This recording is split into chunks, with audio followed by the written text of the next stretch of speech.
My name is Lorna Porter. I'm 33 years old and I cook for a living. Weddings, funerals, church picnics, other people's happiness. Last May, over her Sunday pot roast, my mom slid a folded sheet of paper across the table and told me I had until October to lose 40 pounds, or there would be no wedding. "You'll embarrass us in the photos," she said, and passed the green beans like she'd asked about the weather. My family nodded along. By the middle of that summer, she had spent $4,000 of her own money to cancel my wedding venue behind my back. But here's what none of them knew. By the end of that summer, I would plan a different day, drive 3 hours north, and knock on a door nobody in my family had touched in 17 years. And what happened at our annual family reunion because of it stopped 40 people cold, right in the middle of lunch. Welcome back to Calm Drama Stories, where quiet women tell the stories their families never expected them to tell out loud. If you've ever been loved with conditions attached, pull up a chair, because this one is for you. Drop a comment below, and be sure to subscribe. 7 years ago, I started a catering company with $3,000 and a used van. I called it Second Table. I cook out of a converted storefront on Main Street in Hartwell, Ohio, and Dean and I live in the apartment above it, where everything smells faintly of onions and butter and always will. 4 full-time staff, 12-hour Saturdays. My knife roll is worth more than my car, and I built all of it order by order, chafing dish by chafing dish, without anybody handing me a dime. In April, Dean proposed at Kestrel Orchard, 15 minutes out of town, right after I finished breaking down a wedding I had catered under their apple trees. He was still wearing the food service gloves he'd put on to help my crew stack chairs, and he held out the ring like a man serving dessert. That's Dean Calloway. 35, high school science teacher, grades lab reports at my prep table, thinks I'm funny. I said yes before his knee touched the grass. For about 6 hours, I floated. I already had the picture in my head, the one every bride carries around like a recipe card. Me and Dean under the apple trees, and behind us, all of them. My mom, my dad, my sister, the aunts, the cousins, one big, unbroken row of family. Then we drove to my parents' house to announce it, and I watched my mother's eyes do the thing they have done my whole life. They went to my waist before they went to the ring. She recovered fast. She always does. Hugged me, and said October was a lovely month for a wedding. But I had seen the look. I had been reading that look since before I could read anything else. Growing up, Porter explains everything that came after. In our house, a girl's body was community property, discussed the way other families discussed the mortgage. At every holiday, there were 2 tables, the long one in the dining room, and a smaller folding table wedged by the kitchen door, and from about age 10, that second table was mine. Close to the stove, my mom said, so I could help.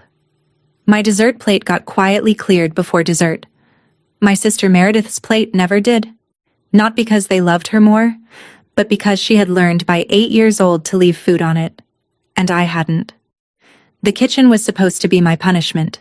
It became my country instead. If I was going to be seated next to the stove my whole childhood, I was going to learn what the stove could do, and by 17 I could outcook every woman in that family, and they knew it. For the last 6 years, I have catered every Porter event for free. Birthdays, funerals, the 4th of July, and the big one, the family reunion at Camden Lake every second Saturday of September. 40 people. My food, my van, my crew, my gift. I told myself it was generosity. The truth is uglier and simpler. I was still at the second table, paying rent on a seat at the first. And at every one of those reunions, year after year, there was one folding chair that got set up and never used, and no one ever said who it was for. Every family has a chair nobody sits in. Ours had a name I wasn't allowed to say. The ultimatum came in the middle of May, at Sunday dinner, between the pot roast and the lemon bars I had baked that morning. My mom set down the serving spoon, took a folded sheet of paper out of her cardigan pocket, and slid it across the tablecloth to me like a bill. It was a diet plan. Printed, dated, laminated. with weekly weigh-in targets in her neat church bulletin handwriting, starting that Monday and ending the week of October 10th. My wedding week. 40 pounds, she said. You have 5 months. It's completely doable if you take it seriously. I looked at my dad. He was studying his plate like it had scripture on it. Meredith stirred her tea, eyes down, spoon going around and around without a sound. And if I don't? I asked, and I wanted on the record that my voice stayed level. My mom folded her hands. Then there's no wedding, sweetheart. Not one we pay for, not one we stand in. You'll embarrass us in the photos. There it was. Not whispered, not softened, just set on the table between the roast and the lemon bars, in front of my father, my sister, and God. She even smiled a little, the encouraging smile she gives the church volunteers when she's assigning them a job nobody wants. I put down my fork. I said I was marrying Dean in October at the Birchwood Inn, in the body I was currently occupying, and that she was welcome to be photographed near it. Meredith's spoon went quiet. My mom's smile didn't move an inch. Then it's a good thing, she said, that the venue's in my name, sweetheart. Here's the part where you might want to ask why my wedding venue was in my mother's name.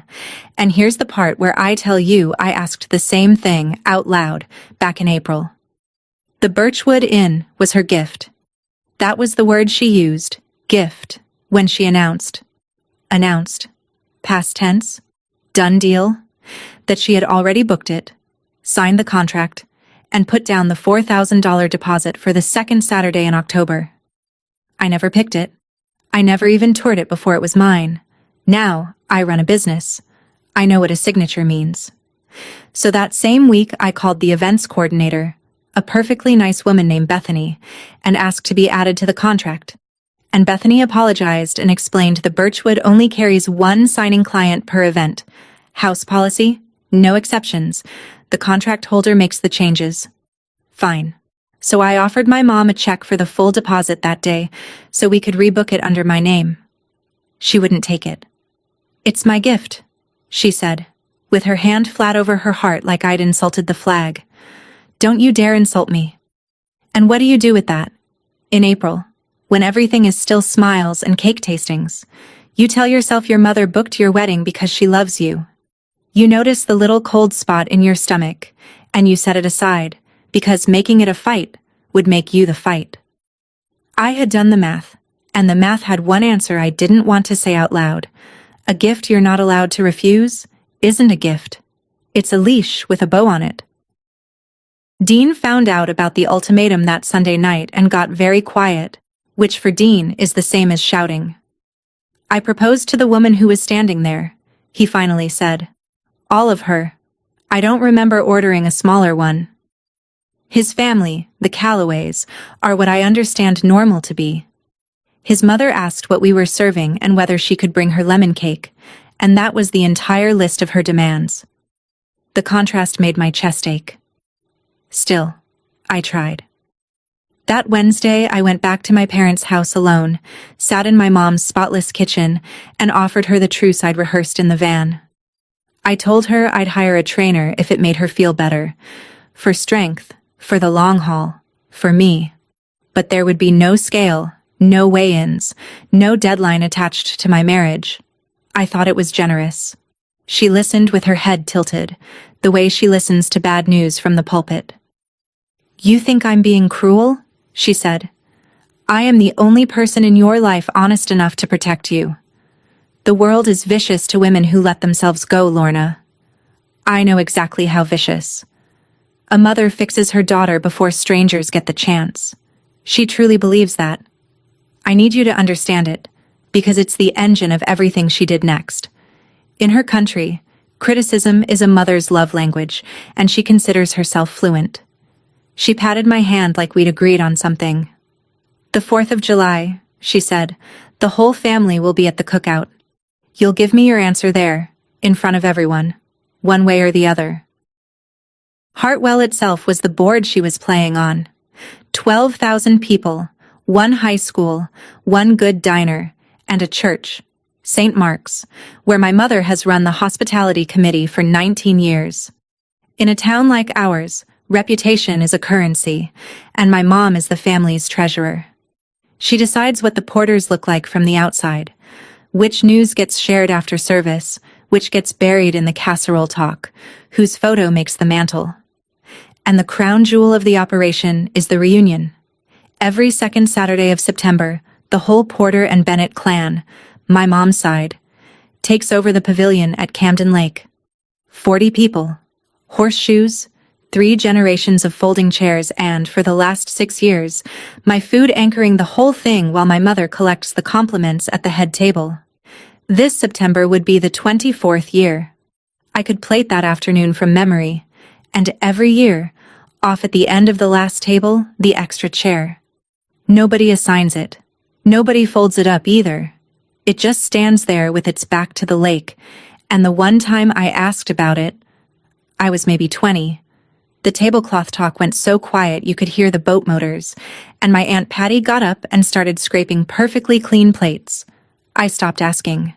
But I noticed that my grandmother, my mom's own mother, did not exist in that family.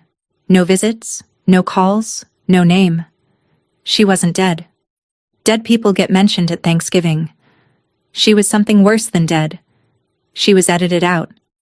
And I was about to find out what a woman has to do, in my family, to earn that. The 4th of July cookout was at my parents' place, 20-some relatives on the back lawn, and my mother was ready for me. When the food line formed, she appeared at my elbow holding a plate she had made up special. Steamed vegetables, dried chicken breast, a scoop of cottage cheese, and handed it to me at full volume. "The bride's plate," she sang out. "We're all supporting Lorna's little journey. Spring wedding, spring body." Heads turned. A couple of my uncles chuckled. My cousin's wife said, "Wasn't that thoughtful?" And somewhere behind me a lawn chair creaked with the specific sound of an audience settling in. I had told her no in May and no in June, and here she was announcing my surrender to the family like a raffle winner. I kept my hands at my sides. I said, clearly enough to Carrie, that there was no journey, no spring plan, and that the wedding was in October. And then I set the bride's plate down gently on the buffet, like it was evidence. What happened next is a law of physics in my family. My mother's eyes filled, her chin did its small, brave tremble, and within 90 seconds 3 aunts had closed around her like gauze around a cut, glaring at me over her shoulder while she whispered that she was only trying to help. I found myself halfway into an apology. For my tone, for the scene, for the weather on her lawn. And then I caught it happening. And I stopped. And that tiny, unfinished apology followed me around for weeks. I drove home angry at everyone, including myself. 2 weeks later, an email landed in my inbox with a subject line I had to read 3 times. "So sorry to hear about the postponement." The email was from Bethany at the Birchwood Inn, and it was kind, which somehow made it worse. She hoped we were all doing okay. She said October is hard and that if we ever wanted to celebrate with them in the future, she'd love to help. I called her with flowers still on my hands. My mother had canceled the contract that Tuesday, 4 days after the cookout. In person. Calm as a customer returning a sweater. She had forfeited the entire $4,000 deposit. She knew the policy and signed the cancellation anyway. And the second Saturday of October, my date, had been rebooked within the same morning to a couple on the Birchwood's waiting list. Deposit paid, contract signed. Gone is gone. Bethany was so sorry. She had assumed I knew because the contract holder said the family had decided to postpone. The family had decided. I stood in the middle of my own kitchen, phone against my ear, and kept brushing the same clean sheet pan with butter, over and over, because my hands needed a job my head couldn't ruin. Here is what I want you to sit with, because I had to. She didn't lose that money. She spent it. My mother would rather set fire to $4,000 than lose an argument to her own daughter. That was the number she put on my obedience. And if you'd asked her, standing in her garden with the receipt in her purse, she'd have told you it was an act of love. In my business, when a client cancels, we call the date released. My wedding wasn't released. It was repossessed. I drove to my parents' house with the email still open on my phone. My mom was in the front beds with the watering can, deadheading petunias, and she did not even take off her gloves. "It's not cancelled, it's postponed," she said. "Call it motivation. You'll thank me in the spring photos." She had already made the calls. That was the part that took my breath. Aunt Carol knew. The cousins knew. The hospitality committee at St. Mark's knew. The wedding was postponed to spring. She'd told them all. For health reasons, said with the little pause that lets everyone fill in the blank with my waistline. She had taken my own story out of my hands and told it her way to every person I know, and she'd done it first. Which in a small town is the whole ballgame. Anything I said now would arrive second, and second sounds like spin. Dad stood in the mouth of the garage the entire time, wiping his hands on a rag that had nothing on it. He looked at me once, apology flickering somewhere back behind his glasses, and then he looked at the rag. 30 years of marriage to a weather system teaches a man to stay indoors, I guess. But standing in that driveway, I stopped waiting for him to become someone else. If you've ever had your own story told for you before you could open your mouth, put it in the comments and tell me how you took it back. Because I read every one of them, and some nights this channel's comment section is the only table where everybody gets fed. That night, my phone lit up on the counter. "Meredith, can I come by? Don't tell Mom." My sister came to the shop after close, slid onto the prep table stool like she used to when we were kids, and told me to surrender. Not in those words.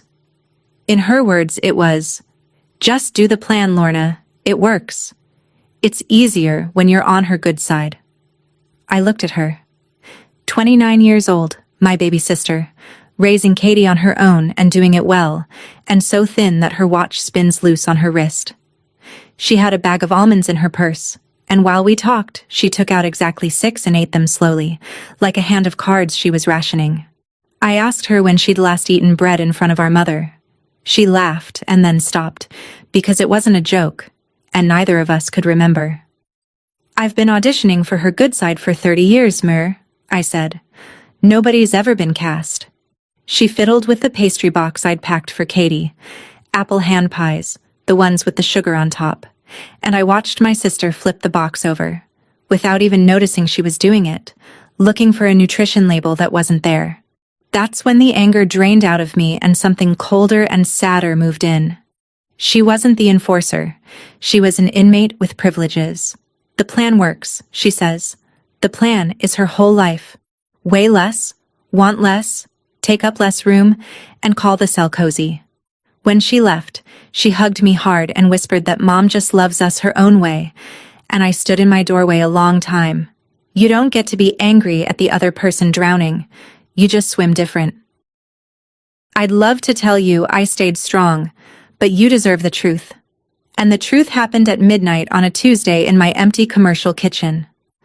The wedding binder was open on the steel table, next to it, my laptop, and on the screen, I can hardly say it, a meal plan. Mine. Self-assigned. 8 weeks. Sensible portions. A column for weigh-ins. Formatted neat, because apparently even my surrenders come laminated. In a second tab, a draft message to my mother that opened with the words, "Maybe we can meet in the middle." Meet in the middle. Of a scale. Rosa, my sous chef, came back for the jacket she'd left on the hook, saw me hunched in the blue light at midnight, and read the whole scene in one pass the way she reads a ticket rail on a Saturday rush.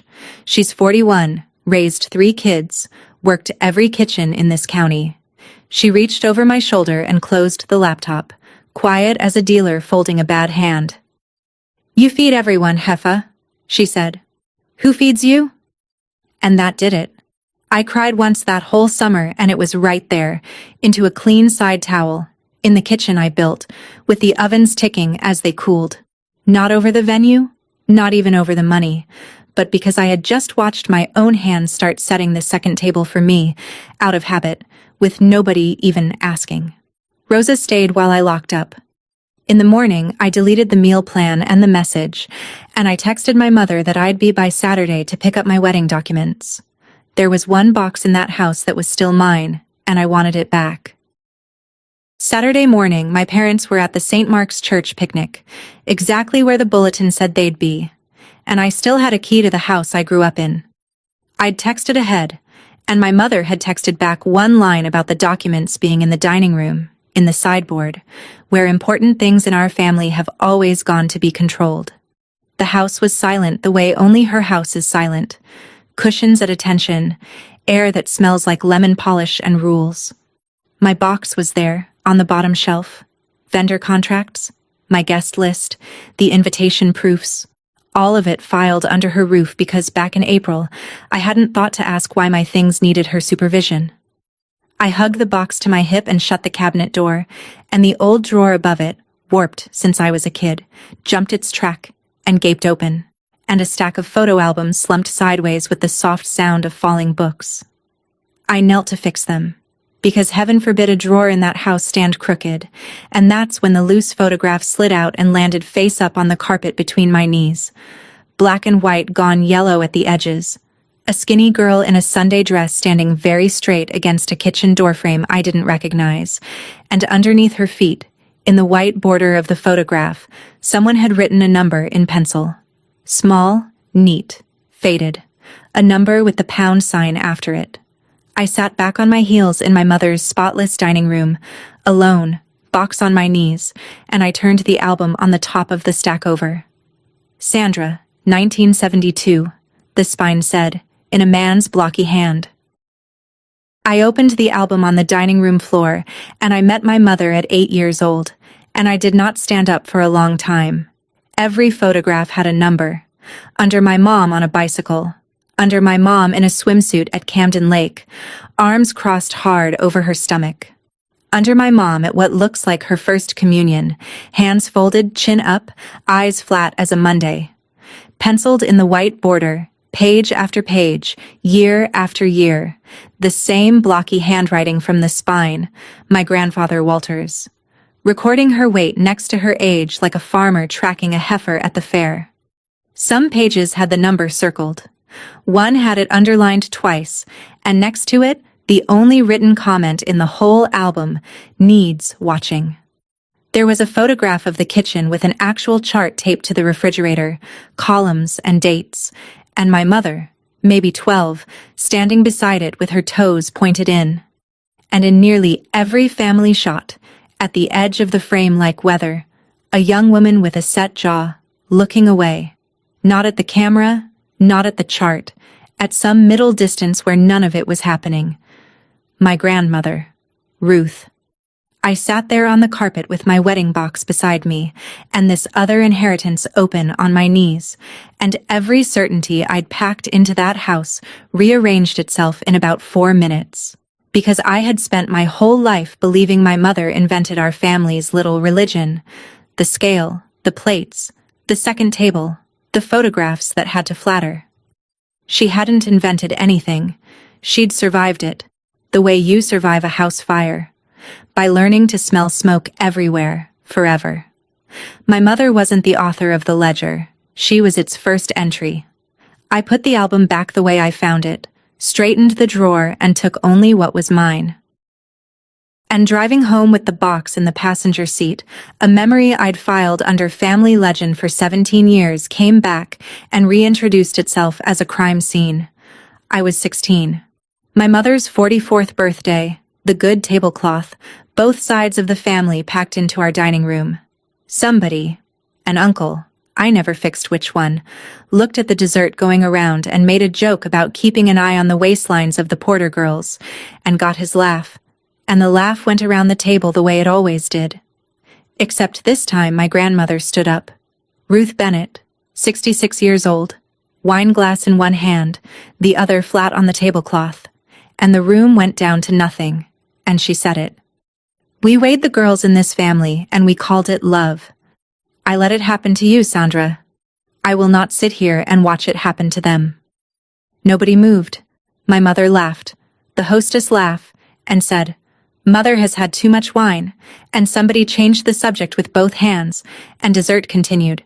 And I remember being 16 and understanding only that something enormous had gone through the room and missed me by inches. 2 weeks later, the story had been decided. Grandma Ruth was unwell. Grandma Ruth was bitter and cruel and not to be called.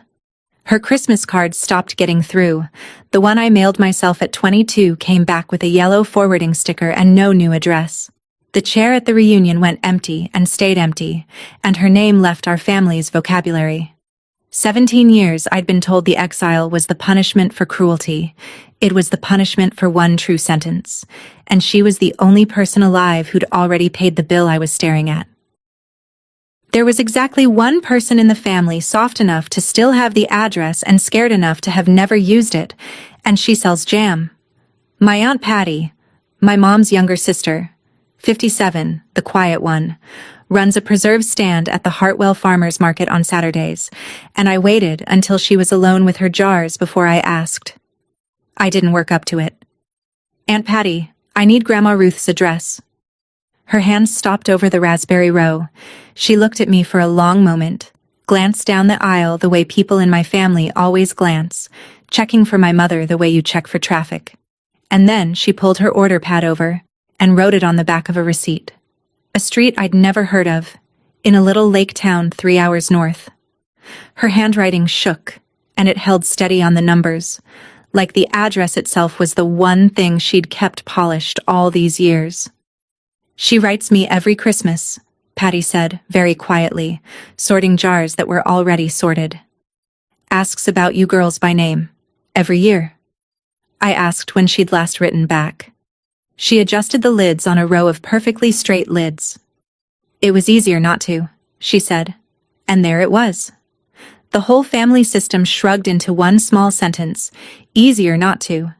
Everybody privately ashamed and publicly punctual. Orbiting my mother's version of the story because the price of gravity is lower than the price of truth. I thanked her. She held onto my hand a second longer than normal and said, "Tell her the roses by the mailbox were mine." That receipt rode around in my apron pocket for 3 days, like a match I hadn't decided to strike. That week, Dean and I spread our whole life across the steel prep table and counted what was actually ours. The answer: enough.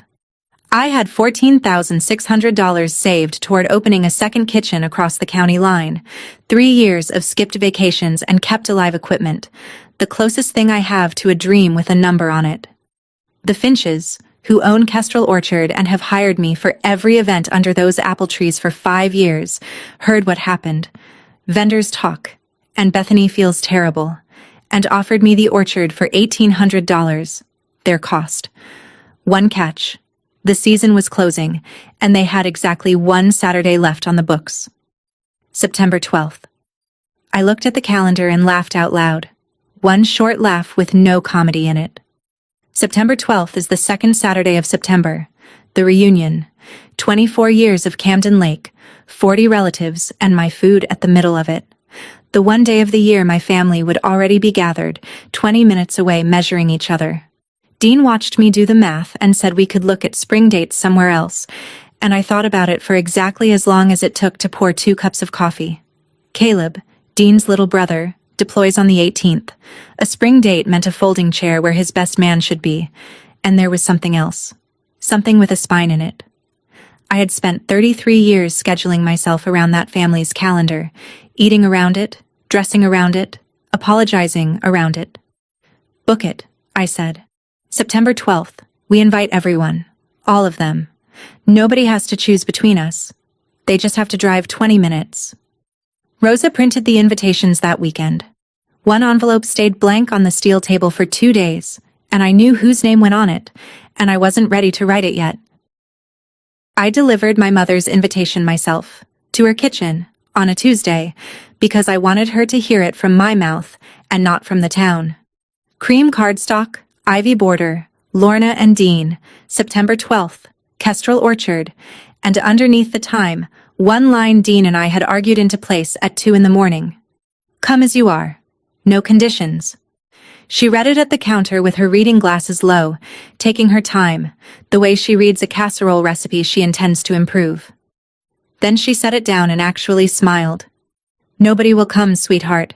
The reunion is that day. You know it's that day. I said I did. and that everyone was invited to both, and that the orchard is 20 minutes from the lake. She shook her head slowly, almost kind, the way you'd correct a child's spelling. You'd humiliate yourself over a diet, a wedding with no family in the chairs. And the photos. Lorna. Think of the photos. Do you want to look at those pictures for the rest of your life? And there it was again. Her whole cosmology in one sentence. The marriage weighed nothing. The picture of it weighed everything. And I was still, after all these months, a lighting problem. I picked up my keys off her counter. I was calm, and I want you to know the calm was real and new, and it had a floor under it for the first time. You've been taking my picture my whole life, Mom, I said. Weigh-in charts and bride's plates and spring bodies. I'm done being the before picture. Her chin came up. As the storm door closed behind me, I heard her tell the empty kitchen that this family does not do selfish. The next morning, I filled the gas tank and drove north. 3 hours north, the corn gives way to birches, and then the birches give way to water. And the town at the end of the receipt in my apron pocket turned out to be 6 streets and a bait shop leaning against a gray-blue plate of lake. Her house was small, cedar shingled, silvered by weather. Tomato plants staked with torn bedsheet strips, tied in neat, even bows.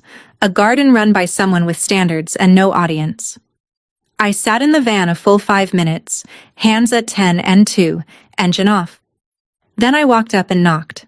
The woman who opened the door was smaller than my memory and straighter than my posture, white hair pinned back, eyes the exact gray of the lake behind me, and she looked at me for 2 long seconds while her hand held the screen door the way you hold a plate you might drop. Lorna Jean, she said. Not a question. 17 years, and she knew me at a glance, on her own doorstep, by name and middle name. You have my mother's hands, she added, which is the first thing anyone had said about my body in months that didn't have a number hidden in it somewhere. Then her eyes went over my shoulder to the empty van, and something in her jaw set. Does your mother know you're here? She asked. Not yet, I said. Good, said my grandmother and pushed the screen door wide. Sit down. Her kitchen smelled like coffee and tomatoes, and there was a crossword on the table with a pen, not a pencil, beside it. She poured 2 cups without asking, sat across from me, folded her hands, and looked at me the way lake water looks at you.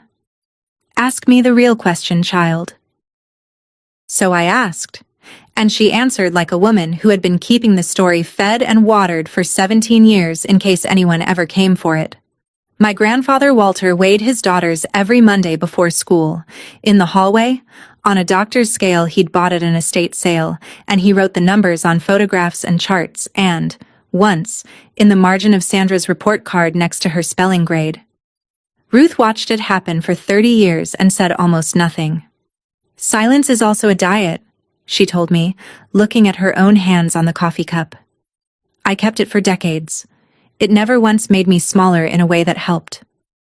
Walter died 19 years ago.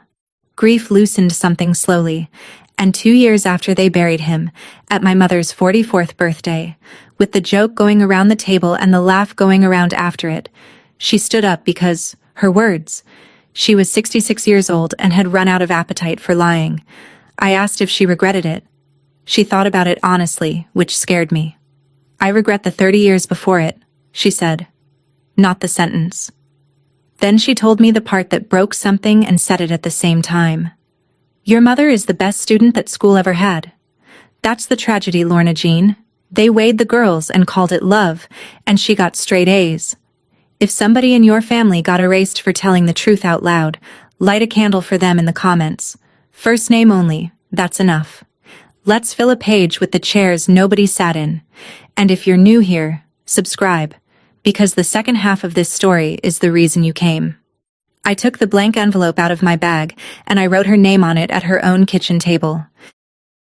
She opened it with a letter knife, because of course she owns a letter knife, and she read every word of that invitation, including the ivy border, near as I could tell. Then she set it on the crossword and said, No. I cost people things, Lorna Jean. Ask anyone. I had driven 3 hours and I had one speech in me, so I gave it standing up, in her kitchen, the way she once gave hers. I said, "You told the truth at a table where truth wasn't served. That's the only reason I'm standing in your kitchen right now instead of standing on my mother's scale. There's a chair at my wedding with your name on it. It's been empty for 17 years, and I want to watch you sit in it." Her jaw did the set thing again. She looked out at the lake for a while, and when she looked back, her eyes had water standing in them that she declined, by force of will, to spend. "All right," she said. "But hear me, because I know this family and I know the tuition. Once I am in a chair at your wedding, you cannot unchoose me. They will make you pick, girl. This year, next year, every holiday until they bury me. Choose like you know that." I said. "Then I pick now." And my grandmother nodded once, the way you nod at a fair price, and poured more coffee, and asked what we were serving in September. On the drive home, I called my dad, voicemail of course, and left it plain. "Grandma Ruth will be at my wedding on the 12th. I wanted you to hear it from me." Then my phone lit up, and it lit up for 3 solid hours, and I let it ring against the dark. The counterattack took 9 days, and it came in waves, like weather off the lake. First the phone tree, aunts and cousins calling, each opening with "your poor mother," informing me that Sandra was beside herself, that I'd been up north being poisoned by a bitter old woman, that Grandma Ruth was, and here their voices dropped to the pitch reserved for tumors. Manipulative. Interesting word, I started answering. What exactly did she manipulate? A silence, every time. Nobody knew. Nobody had asked in 17 years. The story had always arrived pre-chewed, and swallowing was called loyalty in our family. Then, on the second Sunday, the envoy. My father came to the shop alone, in his good shirt, holding his cap in both hands like a plate at a potluck, and I fed him coffee cake, and watched him not say whatever he'd been sent to say for most of an hour. Finally it came out, gentle and rehearsed. What if we all just slowed down? Rebooked the Birchwood for April. Family covers every cent. Mom would host the reception herself. And by spring, he said, eyes on the coffee cake, you'd have time to feel your best for the pictures. There it was, the same 40-pound claws, gift-wrapped, riding in my sweet father's coat pocket. I put my hand over his. Dad. Look at me. Whose words are you carrying? He looked at me then, and for 1 second I saw it, the flicker of a man who'd been at that table in May and studied his plate. He didn't answer. He hugged me at the door, hard, like a man apologizing for a crime he was still driving the getaway car for, and he left, and I stood there loving him and done waiting for him, both at once, all the way through. The RSVPs told the story in arithmetic. From 40 invitations to the Porter and Bennett side, 4 yeses, 9 regrets on nice paper, and 27 silences. My mother had let it be known that the reunion was a family obligation, and everyone understood what attendance at the orchard would be scored as. Meanwhile, the town's other economy voted early. The florist tucked 24 extra dahlias into my order and waved off the difference. The Finches re-gravelled the orchard lane without being asked and without an invoice. Rosa's church choir friends volunteered to park cars. None of them said a word about my mother. They just kept quietly setting things down on my side of the scale. The Thursday before the wedding, I drove over to return my mom's roasting pans, hers stacked clean in my trunk, because even at war I return what I borrow. And the back door was open a crack, and I heard her voice from the kitchen, on the phone. Bright and certain, mid-sentence. "Oh, she'll fold. She always folds. She's been folding since she was 10 years old. Watch, she'll be at that reunion with a casserole and an apology." I stood on the step with her pans in my arms and listened to my own mother read out my life's operating manual to someone over the phone, cheerful as a forecast. She wasn't wrong about the past. That's what held me to the step. She was reading my diagnosis.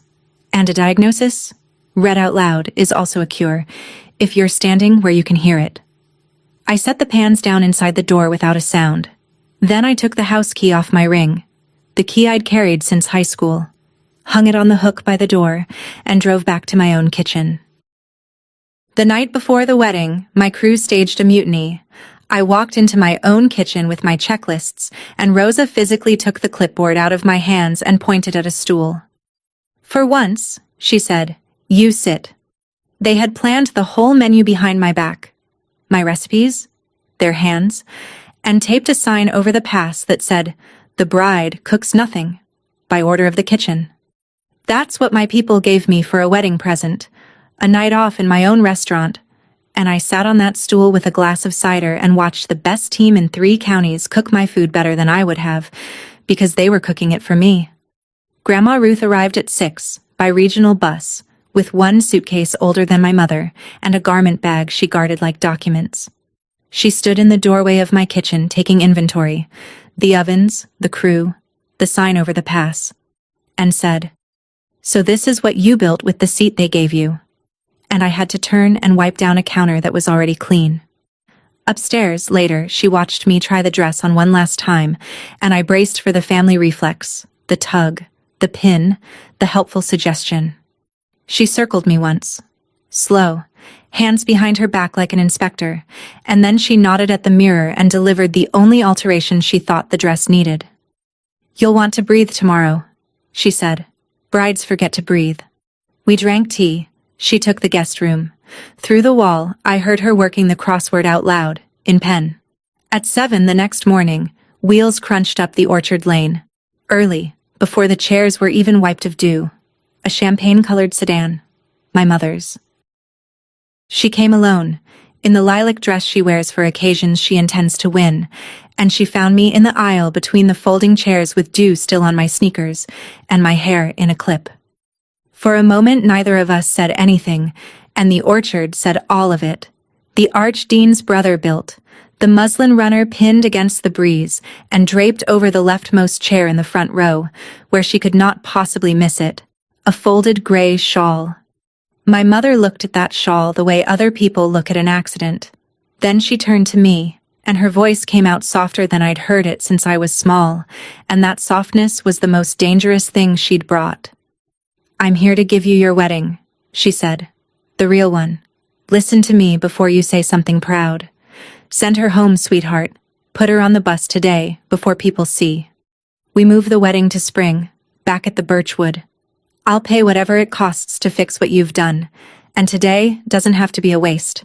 The reunion is 20 minutes from here. 1 phone call from me, and there are 40 people in these chairs by 2 o'clock. Your whole family, Lorna. Your father walking you down this grass. Everyone. Everything today. The way you used to draw it when you were a little girl." She took a step closer, and her eyes went over my shoulder to the arch and came back, and she landed it quiet, like a pin through a moth. "And by spring, you'll have had time to feel your best. Think of the pictures with everybody in them. That's all I have ever wanted for you." And here is my confession. For 3 full seconds, standing in wet grass in the orchard I had paid for myself, I wanted to take the deal. She wasn't offering me a diet anymore. She was offering me the picture. 3 seconds. That's what 33 years of wanting will buy, even on your wedding day, even knowing better. And then the 3 seconds passed, and I heard my own voice come out level and low. "I found the album, Mom. Sandra, 1972. The one with the numbers penciled under every picture of you." Her face didn't move, but her stillness changed, the way a kitchen changes when something on the stove stops simmering. "I know about the scale in the hallway on Monday mornings," I said. "I know who taught you the math. I sat on your dining room floor and met a 12-year-old girl standing next to a chart on a refrigerator, and Mom, I would have burned that chart for her. I want you to know that. I would have stood up for that girl at any table in this family." Her chin came up, and for a heartbeat there was something young and raw behind her eyes, and I made myself keep going anyway. "That girl grew up and handed me the pencil and called it protecting me. They weighed the girls and called it love. Not at my table. Not ever again." She started to speak, and I did the one thing she has never known what to do with. I invited her in. "There's a chair for you in the front row, Mom. right next to your mother. Nobody here weighs in. That's the whole dress code. Come in whole, or don't come in. And my mother, my composed, laminated, forecast-certain mother, broke. Not into tears, into volume. Her voice cracked up an octave in the empty orchard, and the words came out with the varnish off. You would choose that woman over your own mother? She humiliated me at my own birthday table. No, Mom, I said, and it was almost gentle, because it was almost over. She told the truth at it, and I'm not choosing her over you. I'm choosing whole over welcome. She stood there a moment longer, in the wet grass, in her lilac dress, and I watched her reach for every tool on the belt and find them all wrong for the job. The tears had no audience. The phone tree had no line to me anymore. The checkbook had nothing left to cancel. Finally, she adjusted the strap of her purse on her shoulder. A small, precise, terrible